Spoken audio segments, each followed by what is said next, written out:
امام جعفر صادق علیہ السلام کی وفات کے بعد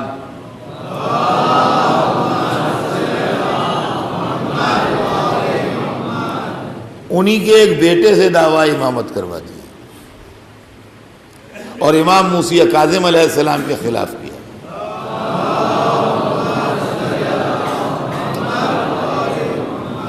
اب میں آپ کے سامنے ایک سوال اٹھاتا ہوں اور آپ اس پر تھوڑا سا غور کیجئے اور اس پر فکر کیجئے اور سوچیے آپ کے یہ کیا معاملہ ہے کہ امام موسیٰ کاظم علیہ السلام کے لیے ہم ایک شعر پڑھتے ہیں کہ مولا پہ انتہائی اسیری گزر گئی، زندان میں جوانی و پیری گزر گئی۔ تو زندان میں جوانی و پیری تو گزری، لیکن یہ سوچئے کہ امام موسیٰ کاظم علیہ السلام پر کتنا سخت وقت گزرا ہے۔ اندازہ آپ اس کا لگائیے کہ کس قدر مشکل وقت تھا۔ حسین کا مقابلہ ایک بہت زبردست دشمن سے تھا جو بہت طاقتور بھی تھا، مگر خاندان کے اعتبار سے، حسب نسب کے اعتبار سے، باپ دادا کے اعتبار سے، اپنے کیریکٹر کے اعتبار سے اتنا ذلیل تھا کہ دنیا میں ہر ایک کہتا ہے حسین کا اس کا مقابلہ کیا۔ جس کے سامنے آپ بات کیجئے وہ اپنا ہو یا پرایا ہو، وہ کہا ہاں یہ تو آپ ٹھیک کہتے ہیں۔ کہاں محمد کا نواسا، کہاں ابو سفیان کا پوتا، کہاں فاطمہ زہرا کا لال، کہاں ہندا کا لال، کہاں علی کا بیٹا، کہاں معاویہ کا بیٹا، کہاں سوارے دوش رسول، کہاں کفر کی گود کا پلا۔ تو اندھا بھی اگر ہے تو کہے گا ہاں ہاں بات تو ٹھیک۔ تو آپ کو بات کرنے میں، دلیل دینے میں، ثابت کرنے میں دشواری نہیں ہے، الا یہ کہ کسی کے دل پر مہرے لگی ہوئی ہو دشمنی ہے اہل بیت کی تو وہ بات الگ ہے۔ باقی یہ کہ یزید کے معاملے کو سمجھانے میں کوئی دشواری نہیں ہے۔ جس شخص نے ساتویں امام کا مقابلہ کیا،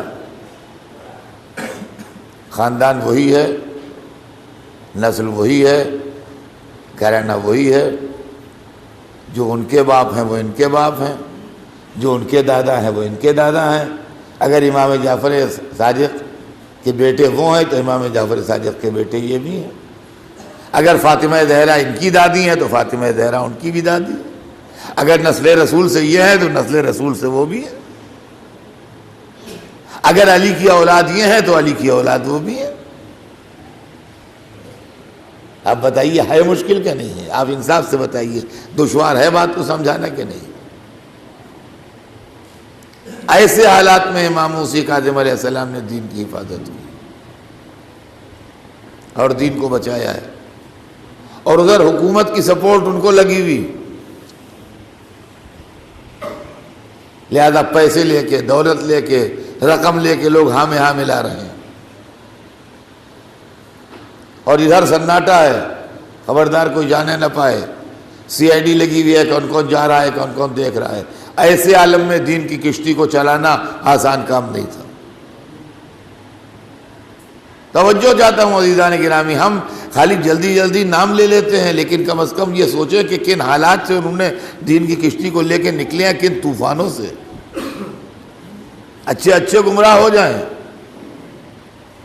اور یہ اہل مصر جو گمراہ ہوئے، یہ کہاں گمراہ ہوئے؟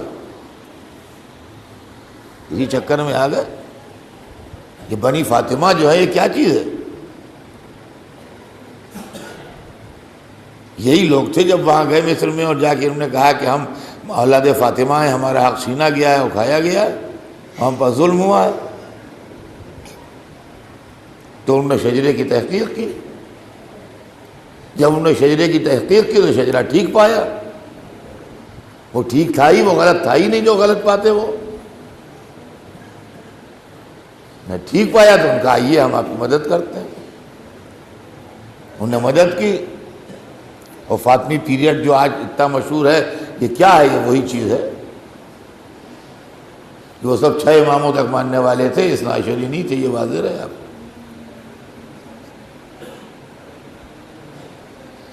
لوگ کہتے ہیں شیعہ سلطنت تھی، تو شیعہ سلطنت 6 اماموں تک والی شیعہ سلطنت تھی، 12 اماموں والی شیعہ سلطنت نہیں تھی۔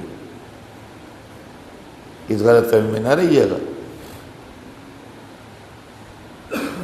ایسے عالم میں امام نے مقابلہ کیا اور اپنے اعجاز سے، اپنے علم سے، اپنے تدبر سے اس کو تباہ کیا جو اسکیم بنا رہے تھے مذہب کے خلاف لوگ۔ خراسان والے آئے 80,000 دینار لیے ہوئے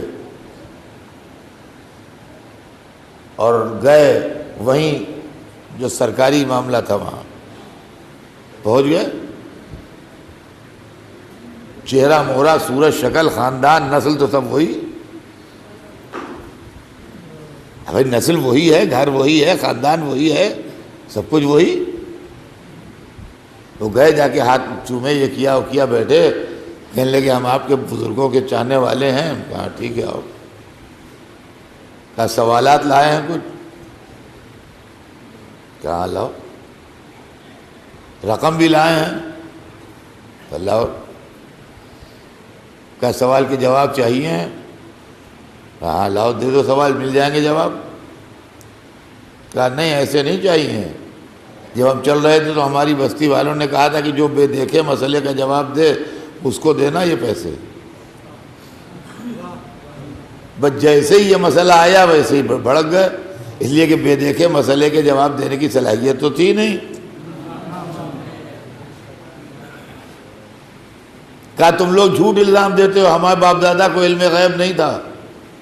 دیکھا آپ نے آج تک جو بحث ہو رہی ہے کہ اماموں کو علم غیب ہے کہ نہیں، اور علم غیب ہوتا ہے کہ نہیں ہوتا ہے، اور یہ ہے وہ ہے، بہت سے بیوقوف ہم میں ایسے پیدا ہو گئے ہیں جو اس طرح کی باتیں کرتے ہیں۔ یہ اس میں اسی زمانے کے ریشے ہیں جو آج تک ہیں۔ سمجھ میں آیا آپ کی؟ وہ اندر کی روایتیں ہیں، وہ لوگ سمجھتے ہیں ہمارے گھر کے اندر کی ہیں، وہ ہمارے گھر کے اندر کی نہیں ہیں، ہیں لوگ ہمارے گھر کے اندر کے، مگر جو مخالف ہو چکے ہیں ان کی بنائی ہوئی ہیں۔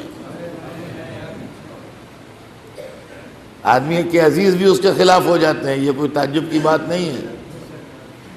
خالی غیروں ہی سے دشمنی نہیں ہوتی ہے، سگے بھائیوں میں بھی دشمنی ہو جاتی ہے۔ یہ لوگ کہتے ہیں وہ اماموں کے علم غیب، اماموں کے علم غیب، تو یہ وہاں سے چل رہے ہیں سلسلے ان کا کہ تم جھوٹ کہتے ہو، ہمارے بزرگوں کو علم غیب نہیں تھا، تو الزام رکھتے ہو ہمارے باپ دادا کے اوپر۔ اور وہ بڈھا آدمی تھا جو لیڈر آف ڈیلیگیشن تھا، کہنے لگا حضور آپ کیا کہتے ہیں؟ میں آپ کے والد سے لے جا چکا ہوں جواب، میں بیٹھا ہوں سامنے۔ کہنے لگا جھوٹا ہے بڈھا، یہ بڈھا جھوٹا ہے، یہ ہمارا باپ دادا پہ الزام رکھ رہا ہے۔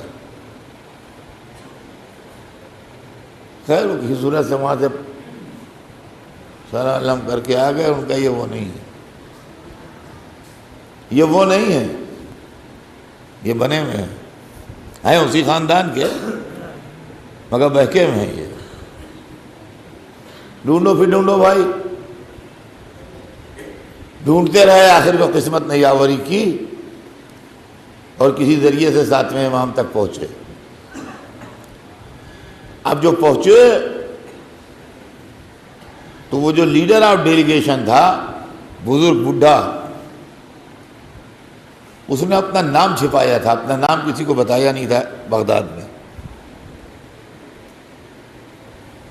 انہوں نے جا کے سلام کیا، حضرت نے اس کا اور اس کے باپ کا نام لے کے اس کا جواب دیا۔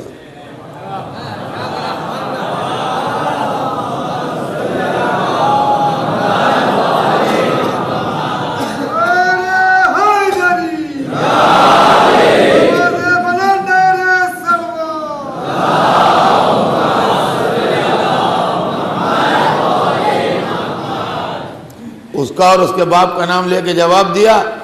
پہلے تو اس کو وہیں پر شاک لگا کہ کسی کو نام نہیں معلوم میرا، انہوں نے میرا بھی نام لیا، میرے باپ کا بھی نام لیا۔ اب گفتگو کا آغاز ہوا، انہوں نے کہا حضور اہل خراسان نے رقم بھجوائی ہے۔ کہا معلوم ہے مگر وہ رقم پاک نہیں ہے، ان کو واپس کر دینا، وہ ہم نہیں لیں گے، اس میں لوگوں کے حق باقی ہیں، اس میں لوگوں کے حق باقی ہیں کہنا پہلے لوگوں کے جس کے حق ہیں اس کے حق دیں، وہ رقم صحیح نہیں ہے، اور رقم ہم ایکسیپٹ نہیں کریں گے۔ چلیے سارا زور جس بات پہ تھا وہ تو ختم ہی ہو گیا۔ ان کا حضور مسئلے بھی ہیں،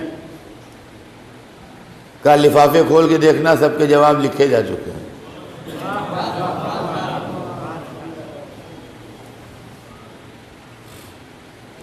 سمجھ گیا کہ اصلی منزل پہ آ گئے۔ تھوڑی دیر بیٹھے رہے، زیارت کرتے رہے، کچھ پوچھتے رہے، اس کے بعد اٹھ کے جانے لگے۔ جب جانے لگے تو امام نے فرمایا کہ کچھ بھول رہے ہو؟ کہا نہیں بھول نہیں رہے۔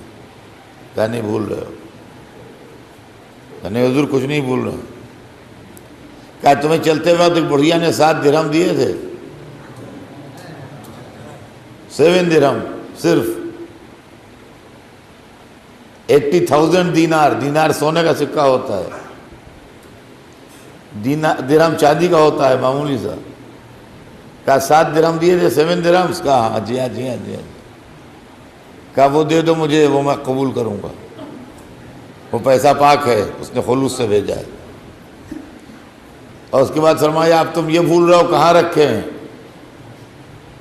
تم لا نہیں رہے تھے کہ اتنی بڑی بڑی رقم لوگ بھیج رہے ہیں، تو 7 درہم بھیج رہے ہیں؟ وہی 7 درہم مجھے ایکسیپٹ ہیں اور نہیں کرو۔ کہ جگہ بتائی اس کے روم کی ہو جہاں پر رکھے ہوئے تھے، جہاں پر لا کے نکال کے مجھے دو، اور تمہارے جانے کے اتنے دنوں بعد اس کا انتقال ہو جائے گا، میں یہ جلدی دفن نہ کرنا، میں آؤں گا نماز پڑھانے۔